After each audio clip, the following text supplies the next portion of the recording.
What indicators should you be using to make buy and sell decisions? We're talking about that today with Brian Shannon. Brian, let's start out with that. I know that you focus on constructive chart trends, but how do you identify these?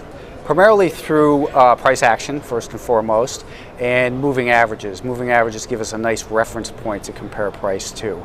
And the obvious definition of an uptrend, for instance, is higher highs and higher lows. So as long as we have action, healthy action of higher highs and higher lows above key rising moving averages for a time frame, that's what I look at for a starting point. Any other indicators that you like to use, or do you just like to keep it pretty basic using these? I think that it's really easy to confuse the situation and add on a whole bunch of stuff that might make it a little more obtuse. But just using a moving average, for instance, what I like to say is a key moving average for a certain time frame. So a 200-day moving average. A lot of people look at that. We just saw the S&P 500 testing that and undercutting it for a couple days just recently. But that's a key moving average for the longer-term investor. Then you have a 50-day moving average, more for kind of intermediate-term trends. And then what I like on a intraday time frame of maybe, let's say, 30 days on a chart is a 5-day moving average. That's really excellent for the trends that a swing trader might be looking for. So should traders be combining these or really focus on maybe one or two that work best for them?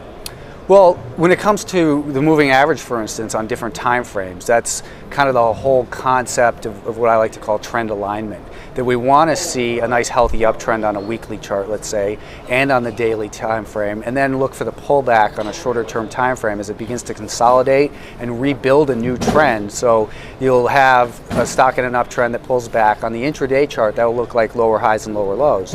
It then turns sideways a little bit, and if we buy the break above the consolidation high there, in other words, a higher high, then we set our stop below the most recent higher low and have some faith that the trend will continue to move. The old phrase, a trend once established is more likely to continue than reverse.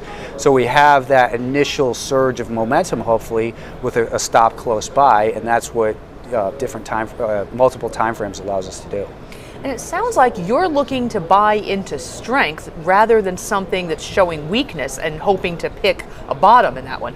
Yeah, pullbacks don't always bounce. They sometimes just keep pulling back, pulling back, pulling back.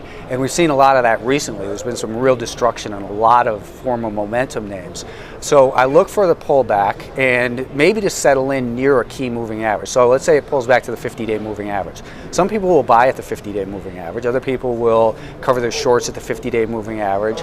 I like to look at it as a reference point to say, okay, now it's at a key level that a lot of people are looking at. I want to switch to a shorter term time frame and see that it's at least beginning to stabilize.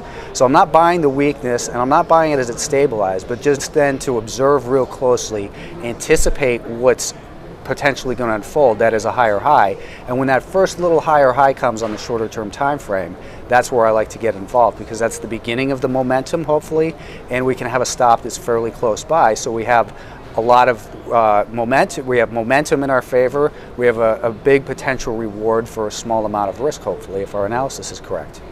Thank you for sharing your views with us today, Brian. Yeah, thank you. This is the MoneyShow.com video network.